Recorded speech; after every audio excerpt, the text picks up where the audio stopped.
Salut chers amis, j'espère que vous allez bien. Aujourd'hui je vais vous raconter l'histoire de Mamadou Dia. Si tu es nouveau sur ma chaîne, n'oubliez pas de vous abonner et liker la vidéo. Mamadou Dia né en 1910 de l'union d'un tout-couleur originaire de Canel, cheminot à Thiès puis policier à Combol, et d'une Sérère, originaire du Baol. Formé à l'école coranique puis à l'école régionale de Dirbel, il entre après la mort de son père, à l'école primaire supérieure Blanchot de Saint-Louis en 1924 tout en poursuivant ses études coraniques. Un instituteur le fait vieillir d'un an pour qu'il puisse passer le concours d'entrée de l'école normale William Ponty de Gorée, école normale fédérale de l'Off. Admis en 1927 et reçu premier de l'Off, il devient instituteur à Saint-Louis et Ficelle, puis directeur de l'école régionale de Fatick en 1943. Il côtoie Joseph Ambaye, Farasso, Abdoulaye Sadji et Ousmane Socé Diop, connus à Blanchot, développant une hostilité envers le colonialisme et l'assimilation. Ne portant aucun intérêt à l'engagement politique, il se fait régulièrement le relais dans la presse de la situation économique du Sénégal, en particulier de la misère des paysans pour lesquels il préconise un regroupement en coopérative. Carrière politique de Mamadou Dia. Les habitants de Fatick lui demandant d'être candidat à l'Assemblée du Conseil général, il adhère pourtant à l'ASFIO, qu'il juge pas assez socialiste. Parrainé par Léopold Sédar Senghor et par Ibrahima Sedoundo, il est élu conseiller général en 1946.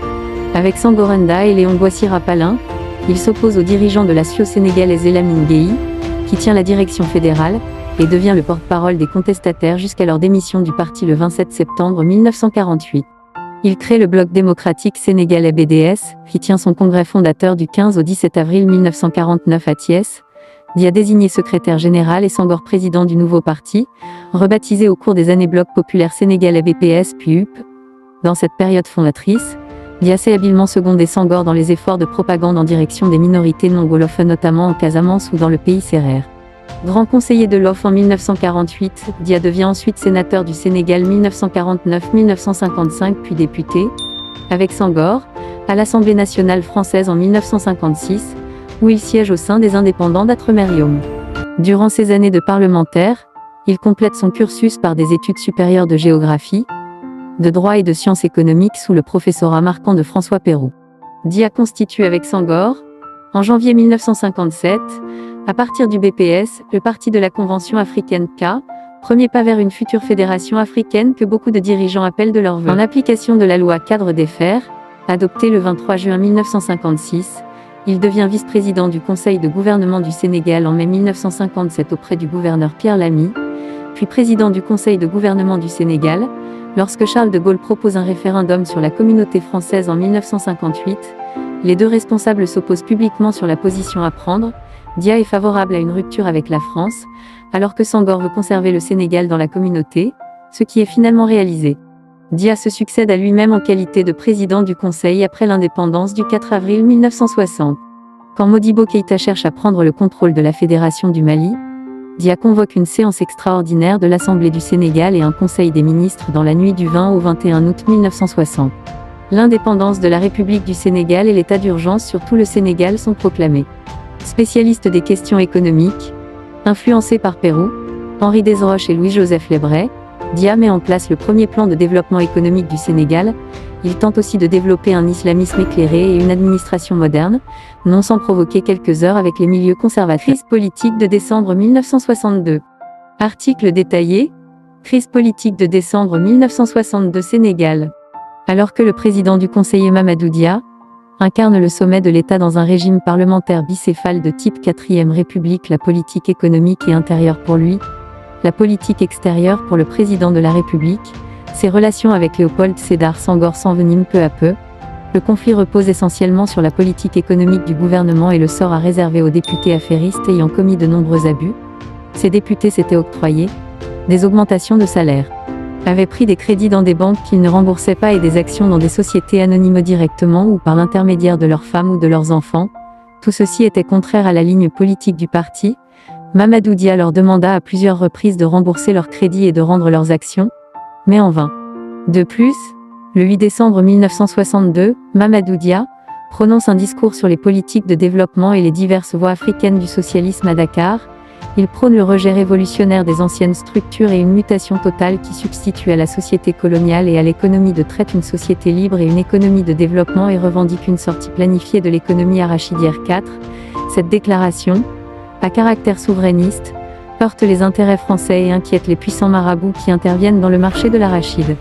Cela motive Senghor à demander à ses amis députés de déposer une motion de censure contre le gouvernement, jugeant celle-ci irrecevable.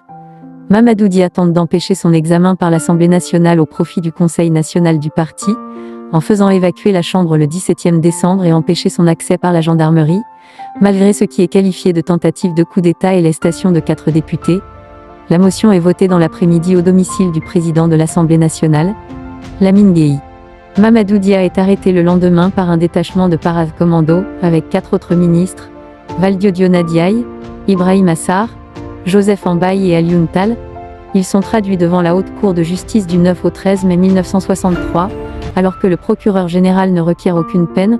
Dia est condamné à la prison à perpétuité tandis que ses 4 compagnons sont condamnés à 20 ans d'emprisonnement. Ils seront détenus au centre spécial de détention de Kédougou, Sénégal oriental. Le procureur général de l'époque, Ousmane Camara, revient sur le déroulement du procès dans une autobiographie publiée en 2010. Je sais que cette haute cour de justice, par essence et par sa composition, NDLR, on y retrouve des députés ayant voté la motion de censure, a déjà prononcé sa sentence, avant même l'ouverture du procès. La participation de magistrats que sont le président Ousmane Boundiam, le juge d'instruction Abdoulaye Diop et le procureur général ne sert qu'à couvrir du manteau de la légalité une exécution sommaire déjà programmée 5. Lors de leur incarcération, des personnalités comme Jean-Paul Sartre, le pape Jean Xavier ou encore François Mitterrand demandent leur libération. Mais Senghor reste sourd jusqu'en mars 1974, année à laquelle il décide de les gracier et de les libérer. Ils sont amnistiés en avril 1976, un mois avant le rétablissement du multipartisme au Sénégal. Parmi leurs avocats durant cette période, on compte Abdoulaye Wade et Robert Badinter. Aujourd'hui encore, cet épisode dramatique de l'histoire du Sénégal reste un sujet délicat car beaucoup considèrent cet événement comme la première véritable dérive politicienne de la part de Senghor, dans un pays qui passait alors pour un modèle de démocratie. Après sa libération, en 1981, il fonde le mouvement démocratique populaire MDP avec comme objectif la mise en place d'un socialisme autogestionnaire, mais ce nouveau parti ne recueille que peu de soutien. Valdiodio Ndiaye s'en éloignera même en rejoignant le parti socialiste PS et en apportant son soutien au président sortant Abdou Diouf lors de l'élection présidentielle de 1983. Le 17 décembre 1992, soit 30 ans après les événements, le général Jean-Alfred Diallo, nommé chef d'état-major par Senghor au moment des événements en remplacement du général Amadou Fall et homme clé de ces événements, déclara « Mamadou Dia n'a jamais fait un coup d'État contre Senghor. L'histoire du coup d'État, c'est de la pure fabulation ». Malgré l'échec de son retour en politique, Mamadou Dia conserve une place intellectuelle et morale au Sénégal. Peu rancunier, il manifeste une profonde tristesse lors de la mort de Senghor et dénonce avec virulence, durant ces dernières années, le libéralisme économique pratiqué par son ancien avocat, le président Wade. Il était également un grand ami de Seraï Abassal de Louga. Postérité. Malgré les annonces successives de la révision du procès de Mamadou Dia et de ses co-accusés par Abdoulaye Wade au cours des années 2000, cet épisode reste un sujet délicat car de nombreux politologues et historiens considèrent cet événement comme la première véritable dérive politicienne du régime sangorien. Nous sommes sur la fin du vidéo, si n'est pas encore abonné, je vous invite à abonner et liker la vidéo, c'est important. À la prochaine.